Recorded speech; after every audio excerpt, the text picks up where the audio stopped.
Bah, allez-y. 30 petites secondes pour s'installer et merci à nos intervenants. On a parlé des geeks, on a parlé des marketeurs avec beaucoup d'enthousiasme. Et on va vous parler d'un nouveau métier que sont les data scientists, sachant que ce métier a été qualifié de job le plus sexy du 21e siècle. Et c'est quand même la Harvard Business Review qui en a parlé. Donc, ravis messieurs d'être ensemble pour parler de ce job le plus sexy. On a dit que plus de 200 000 emplois manquaient aux États-Unis dans les data scientists. On a dit que Gartner dit qu'il va y avoir 4 millions d'emplois créés dans le monde de la data. Et donc, pour accompagner aujourd'hui notre discussion, je vais vous présenter très rapidement nos différents intervenants. Et vous allez voir que ce métier de data scientist, ne serait-ce qu'à travers votre profil, est déjà un peu unique, un peu spécifique. Alors, j'ai avec moi François Rayet. François qui est tout au bout. François, il est PDG de Datasio. Donc, Datasio, c'est une start-up que vous avez créée il y a quelques années, qui est une start-up autour du big data. François, il a un PhD de l'université de Rennes, il a un postdoc de l'université du New Hampshire. Et puis, vous avez travaillé sur des algorithmes, vous travaillez aussi sur des data. Donc, voilà un premier exemple de profil avec nous. Deuxième exemple de profil, c'est celui de Xavier Lazarus. Donc Xavier, il est un des fondateurs d'Elia Partners, qui est avec nous aujourd'hui. Vous avez pris des investissements dans pas mal de sociétés de l'économie numérique, pour en citer quelques-unes qui sont connues, Criteo, Miracle. Vous êtes membre du laboratoire d'arithmétique. Vous étiez membre du laboratoire d'arithmétique et de géométrie algébrique. Vous êtes un ancien élève de l'école normale supérieure et vous êtes agrégé de mathématiques et titulaire d'un doctorat. Si je prends 30 secondes à présenter nos intervenants un peu en détail, c'est parce que vous allez voir que les profils sont quand même assez exceptionnels. François Bourdoncle, qui est à mes côtés. François, vous êtes cofondateur et directeur technique d'Exalid, qui a maintenant rejoint le groupe Dassault Systèmes. Vous avez commencé votre carrière dans la recherche, puisque je crois que vous étiez chercheur académique industriel en France et en Californie. Vous avez enseigné à l'école polytechnique, vous avez enseigné à l'école normale supérieure, vous êtes un ancien élève de l'école polytechnique, vous êtes un ingénieur du corps des mines et docteur en informatique.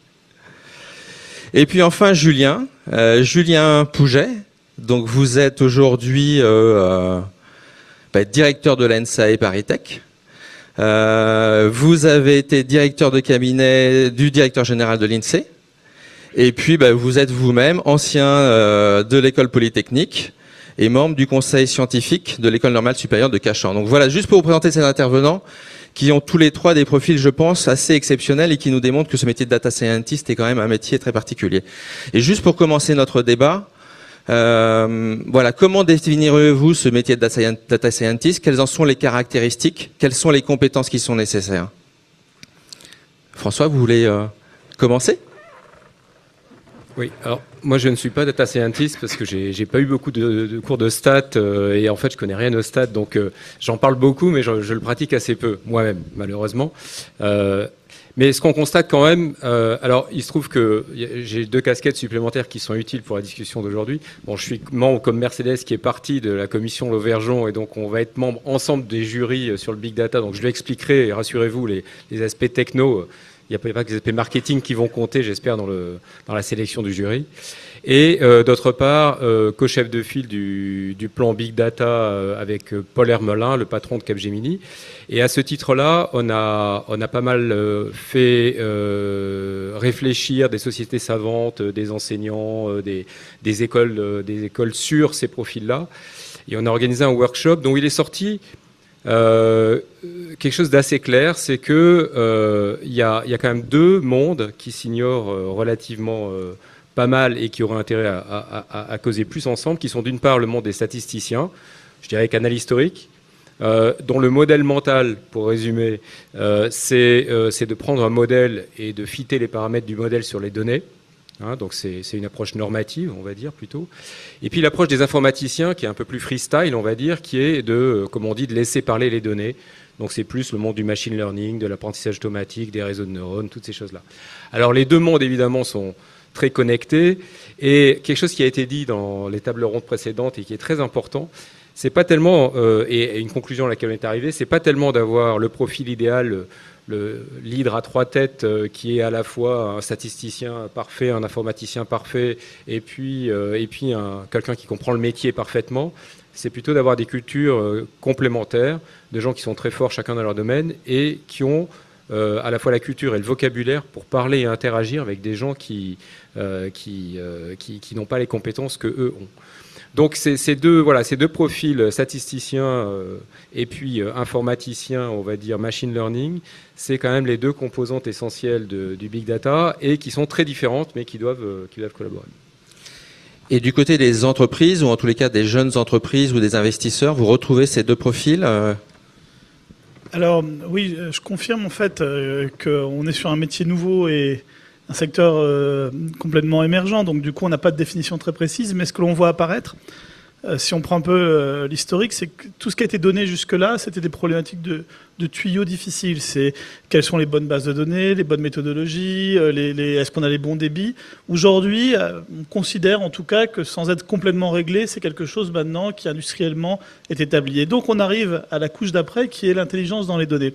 Et en fait, j'irais au-delà de qualifier de statisticien. Je pense qu'en fait on a l'arrivée des mathématiques. Puisque les statistiques font partie des mathématiques, et avec des choses où, moi, quand j'ai fait des études de maths, on appelait ça l'analyse numérique, maintenant on parle de machine learning, mais ça reste des choses qui sont vraiment aux confins de toute la rigueur et l'approche mathématique des choses, et en même temps, il faut que tout ça fonctionne. Donc il y a un côté informatique, c'est que c'est très bien de faire un résultat, il faut qu'il fonctionne. Et donc ces nouveaux profils, ça ouvre beaucoup de débouchés, pas seulement pour les ingénieurs, mais aussi pour tous les gens qui viennent de mondes qui étaient jusque-là loin des startups. Donc il y a les SAE, bien sûr, mais il y a aussi les doctorats.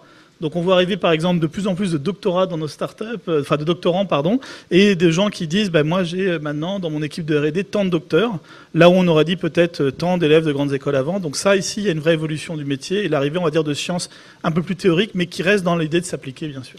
Et ces sciences un peu plus théoriques, ces profils différents, quand vous prenez des participations dans les sociétés, ça fait partie des critères qu'aujourd'hui vous regardez et qu'il y a quelques années vous regardiez moins? C'est la crédibilité qui est en jeu.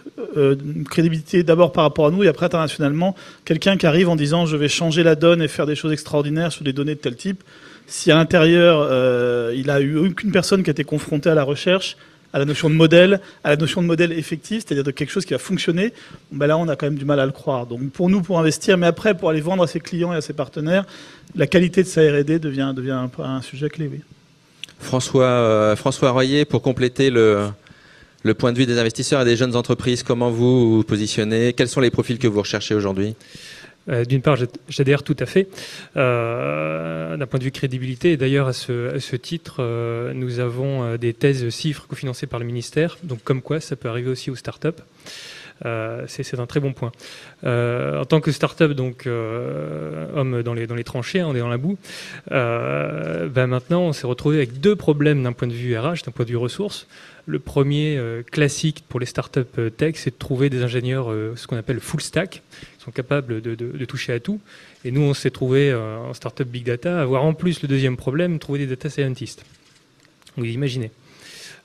Juste quand vous dites full stack, toucher à tout, ça voulait dire... Alors, full stack, ils sont capables de faire du serveur, c'est-à-dire les logiciels qui tournent dans l'ombre sur des dizaines, voire des centaines de machines, et aussi ce que vous voyez dans votre poche, c'est-à-dire des applications mobiles, par exemple, ou du web.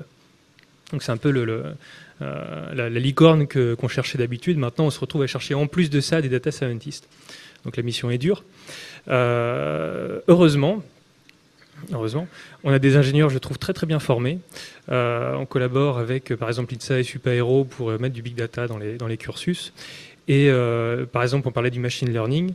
Je trouve que les candidats et les personnes que l'on a chez nous sont extrêmement bien formés à ces technos. Bon, plutôt en mode breadth first, c'est-à-dire large spectre, plutôt qu'être expert dans une méthodo.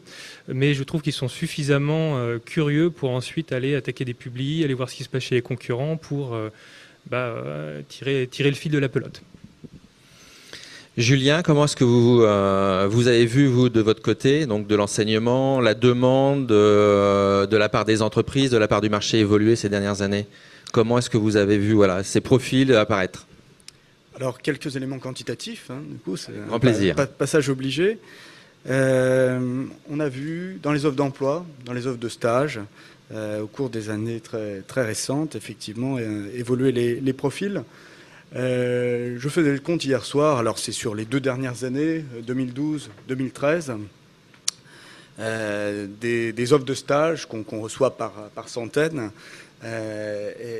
mais dont certaines concernent plus spécifiquement la statistique, hein, parmi nos autres domaines qui sont la finance, l'économie, l'actuariat. Et entre 2012 et 2013, concernant plus spécifiquement la statistique, le nombre d'offres de stage a augmenté de 60%, hein, dont à peu près un tiers font explicitement référence au terme data science, data scientist, big data. Alors ça émane tout à la fois de start-up, et on en a des très beaux exemples ce matin, mais aussi de grandes entreprises, de banques, d'autres entreprises, secteur de l'énergie, du transport, qui, alors pour certaines, ont déjà pris conscience ou prennent de plus en plus conscience de l'intérêt qu'elles ont à exploiter les données dont elles disposent et qui sont parfois et souvent extrêmement riches. Donc voilà quelques indices qui se matérialisent de plus en plus, et on va le voir cette année, on le verra dans les prochaines années sur les embauches de nos jeunes diplômés. Donc 60% d'augmentation de la demande à travers les stages. En statistique. En statistique.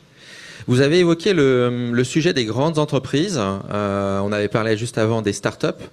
François, je pense que vous en côtoyez un certain nombre de grandes entreprises. Comment vous voyez et des startups aussi, comment vous voyez ces grandes entreprises évoluer par rapport à ces problématiques de big data? Est-ce qu'elles commencent à s'ouvrir à ces sujets-là? Est-ce qu'elles recrutent? Comment est-ce que vous voyez les choses? Alors, c'est un excellent sujet. Il y a 2 manières de le voir. Par le petit bout de la lorgnette, c'est-à-dire est-ce que les entreprises recrutent sur le big data? Alors c'est assez marrant de voir, on en parlait en préparant, c'est que même des gens comme Goldman Sachs commencent à trouver qu'ils se font piquer les bons profils par des gens du numérique. Ça démontre l'attractivité du secteur du numérique pour les jeunes talents d'une part, mais aussi la demande, ces gens sont assoiffés de ce genre de profil, donc forcément ça assèche le marché. Et puis donc ça c'est le petit bout de la lorgnette. Et le gros bout de la lorgnette, il y a combien d'entrepreneurs dans la salle de start-upers que je vois un petit peu la proportion? Alors voilà, je vais vous parler à vous spécifiquement. Pendant longtemps, et c'est vrai notamment en France, je pense que les grands groupes français n'ont pas travaillé dans une logique d'innovation ouverte. C'est pas très naturel dans la culture française, c'est une culture plutôt grand groupe. Or l'enjeu du big data, non pas en termes techno, mais en termes business, c'est vraiment une remise en cause de la chaîne de valeur et de la relation client pour tous les secteurs industriels ou de services existants qui n'ont pas encore été attaqués par le numérique. Et c'est vrai dans quasiment toutes les boîtes du CAC 40. Donc je pense que pour l'écosystème des startups aujourd'hui, utiliser le big data sous un angle de relation client pour des secteurs existants, c'est un angle d'attaque extrêmement intéressant.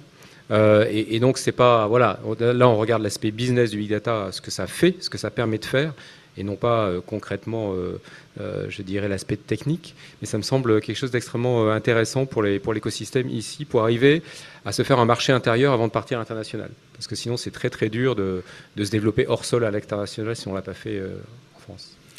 On se disait que nos data scientists, ils sont de 2 grandes familles. C'était un peu notre discussion initiale. Donc les gens plutôt du monde de la statistique et ceux qui viennent plutôt du monde de l'informatique et du machine learning. Est-ce que vous ne pensez pas qu'ils doivent aussi avoir une connaissance d'un métier, qu'il soit d'un secteur d'activité ou d'une problématique, le marketing, la fraude, etc. Comment est-ce que on arrive aussi à combiner cette connaissance d'un métier? Est-ce que c'est important, par exemple, pour vous, Xavier? Alors, c'est extrêmement important parce que y a un principe général dans tout ce qui va être les outils de machine learning notamment, c'est qu'ils appellent ça l'absence de free lunch, c'est qu'il n'existe pas un résultat générique qui permettra de régler tous les problèmes. Chaque approche doit être spécifiée par rapport à la question initiale, qui est forcément une composante métier. Donc, ce qui est difficile, c'est d'exiger du data scientist qu'il soit l'expert métier. Par contre, nous, ce qu'on regarde typiquement, c'est est-ce qu'il y a une complémentarité dans l'équipe et une interface de discussion. Et c'est là, par exemple, d'avoir fait des études communes, d'avoir quand même un minimum de culture marketing, ou en tout cas d'ouverture d'esprit chez l'ingénieur ou le chercheur, et aussi de compréhension des enjeux scientifiques chez celui qui va être le visionnaire et qui va diriger. Ça, c'est très important. Et c'est cette communication-là qu'on va regarder. De temps en temps, on tombe sur quelqu'un qui a une vraie compréhension de métier. Mais là, à ce moment-là, on va pas lui exiger en plus d'être développeur, d'être directeur financier de la société. On sera déjà content. Mais en général, c'est plutôt une compréhension réciproque et une constitution d'équipe. Et c'est là où la formation commune initiale est très importante. Donc on est plutôt sur des équipes avec des profils qui se complètent. Oui, mais qui arrivent à se parler. Qui arrivent à se parler. C'est ce qu'ont fait très bien les banques ces dernières années, en recrutant dans les vendeurs, les traders, les chercheurs, des gens qui à la base avaient une formation commune et après se spécifiaient. Et donc ils ont réussi à les faire discuter ensemble. Ce modèle-là, bon, on ne va pas discuter de ses impacts, mais en attendant, il est très intéressant. Il faut qu'on mette en place les masters de formation qui vont fermer les uns et qui vont après bifurquer. Certains vont devenir plus vers la partie métier, d'autres vont être plus vers la partie recherche, etc. Et donc tout ça doit être reproduit ici. François Rayet, dans une petite entreprise, on arrive à avoir ces différents profils, cette combinaison de seniorité, connaissances sectorielles et spécifiques? Tout à fait. Il faut mettre en place par contre les bons mécanismes. Alors, bon, vous parlez à un ancien chercheur et ingénieur qui n'était pas du tout versé en RH et puis en management des talents, dont il a fallu apprendre. Et donc mon boulot, c'est de faire une sauce, trouver les liants.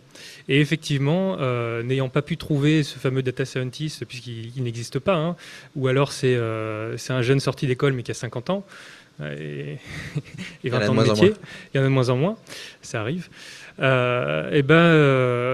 a effectivement misé sur des équipes un peu bipolaires avec des personnes du métier, des presque seniors, hein, des gens issus du web mais qui ont accompagné le web dans les années 90, hein, vous imaginez. Et des jeunes sortis d'écoles d'ingénieurs, donc brillants en machine learning, en maths et en programmation. Alors le problème, c'est gérer la croissance de ce truc-là, c'est trouver les liants de l'équipe. C'est extrêmement difficile. Et il faut surtout éviter ce qui se passe en SS2I ou dans les boîtes un peu classiques qui font du soft.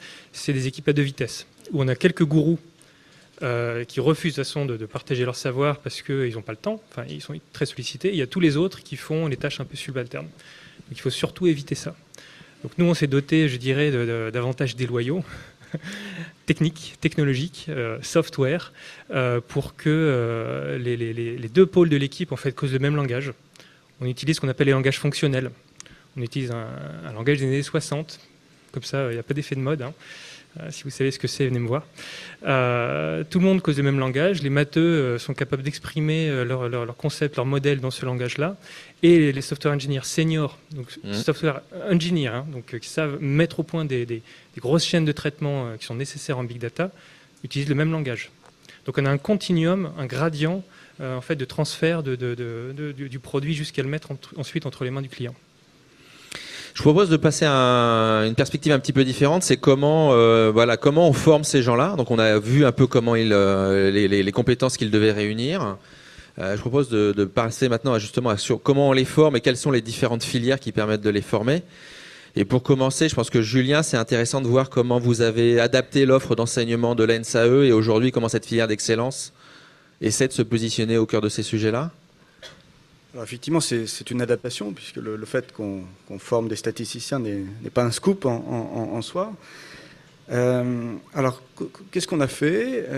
On a travaillé sur la troisième année, donc du cycle ingénieur, puisqu'on est une école d'ingénieurs, certes un petit peu particulière, hein, dont les matières fondamentales sont la statistique, l'économie, la finance.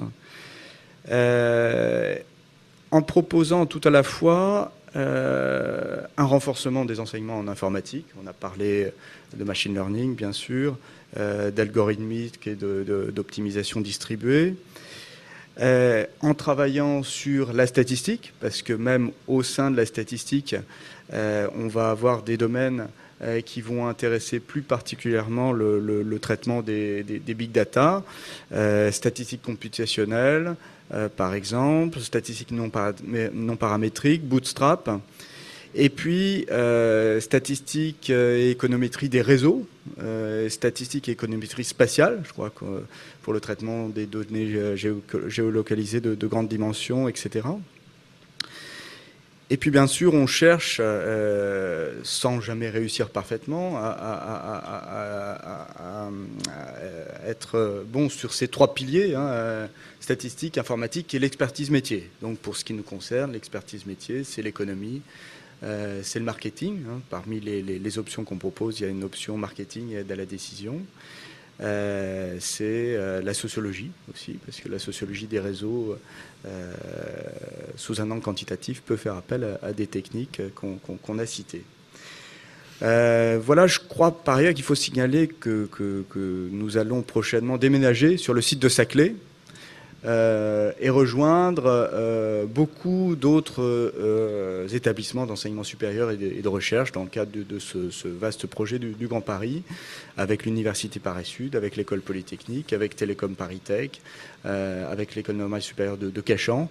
Et je pense que dans cet écosystème naîtront des interactions particulièrement fructueuses à la frontière entre le numérique, la statistique, concernant le sujet qui nous occupe ce matin.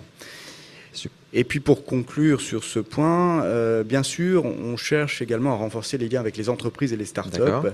Et nous avons lancé, dans le cadre du groupe des écoles nationales d'économie et statistique, un site de challenge, un peu sur le modèle de Kaggle aux États-Unis, qui est datascience.net, et sur lequel des challenges postés par des grandes et des petites entreprises, des startups, sont d'ores et déjà disponibles depuis quelques semaines.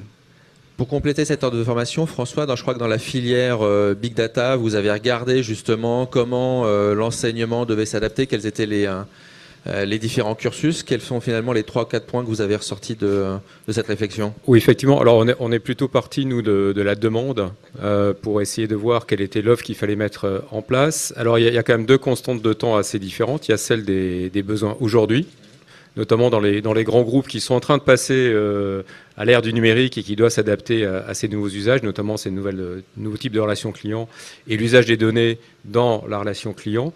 Donc là, on est plutôt sur de la formation continue ou des formations professionnalisantes ou formations continues. L'importance des MOOC ne doit pas être sous-estimée parce qu'il y a tout le monde va aujourd'hui à Stanford suivre le cours Data Science, mais il y a pas mal de gens dans les entreprises qui ne sont pas forcément très fluents en anglais, donc il y a besoin d'avoir une offre francophone sur le sujet. Donc l'ENSAE ou Télécom Paris-Tech ou d'autres écoles doivent absolument se mettre sur le sujet et sortir une offre. Formation professionnalisante. Et puis, il y a une réflexion à plus long terme sur l'évolution des cursus. Alors, les filières françaises sont des filières d'excellence pure, des matheux d'un côté, des informaticiens de l'autre. On va sans doute pas remettre ça en question, mais peut-être qu'on peut rajouter un principe de différenciation tardive à la fin des cursus qui permet aux gens d'abord, lors du cursus, d'acquérir un bout de culture complémentaire qu'ils n'ont pas. Par exemple, un informaticien qui sort un chiffre d'un algorithme, il croit forcément qu'il est juste. Un statisticien, il sait que c'est pas vrai. À l'inverse, un statisticien, il a un peu tendance à croire d'abord à son modèle et ensuite il essaie de faire rentrer les courbes dans les droites. Bon, des fois ça marche pas. Donc je pense qu'il faut les 2 cultures. Et puis une différenciation tardive en termes de stage, peut-être en fin d'études, qui permet d'acquérir une compréhension métier particulière et d'adapter tout de suite un savoir-faire technologique, technique, à des métiers particuliers. Écoutez, je crois que je vais vous remercier puisque le temps nous est compté. Je vois qu'on a quelques questions de la salle. Voilà.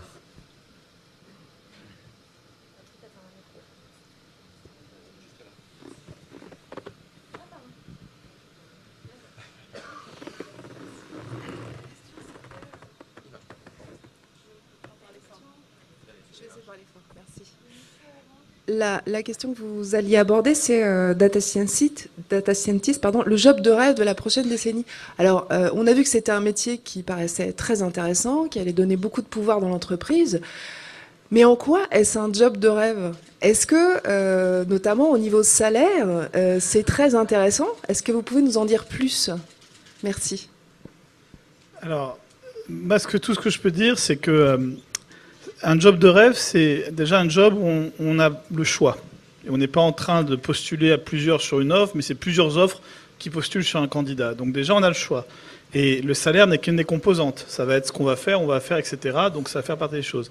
Mais quand on a le choix, et il y a des gens, effectivement, comme les grandes banques, comme les grandes institutions, qui vont commencer à s'intéresser à ces profils, naturellement, le choix va amener aussi une rémunération moyenne qui va commencer à être de plus en plus élevée. Et après, certains préféreront la petite boîte avec les stock options, d'autres préféreront le salaire et les notes de frais chez Goldman Sachs. Chacun choisira sa chose. Mais à partir du moment où les grands prédateurs de jeunes diplômés se mettent à considérer que c'est un job de rêve, il faut s'attendre aussi à ce que ça devienne de plus en plus cher. Vous pouvez nous donner quelques chiffres d'ordre de grandeur de salaire, de, je sais pas, Julien, ce que vous voyez Ça, c'est trop variable, je dirais, mais peut-être que quelque chose de plus précis. Julien, de votre côté, les statistiques de sortie d'école? Concernant l'ENSAE, enfin, je ne vais pas faire de... Pour mettre des chiffres. Mais c'est de l'ordre de 45 000, 50 000 euros bruts à la sortie de l'école en moyenne. Voilà, donc c'est relativement correct. Ça peut monter jusqu'à combien? On sait jusqu'où ça peut se descendre, mais on ne sait pas jusqu'où ça peut monter. Sky is the limit. Une autre question? En fait, c'est mieux qu'il n'y en ait pas beaucoup, donc parce qu'on est à la bourre. Donc, une toute dernière. Très rapidement. On parle beaucoup de big data. Il y a beaucoup d'entreprises qui sont très intéressées par les possibilités. On ne parle pas beaucoup des dangers du big data. Il y en a certains qui disent big data, big bullshit. Est-ce qu'il y a une responsabilité dans les professionnels et dans les écoles pour justement responsabiliser les professionnels du secteur?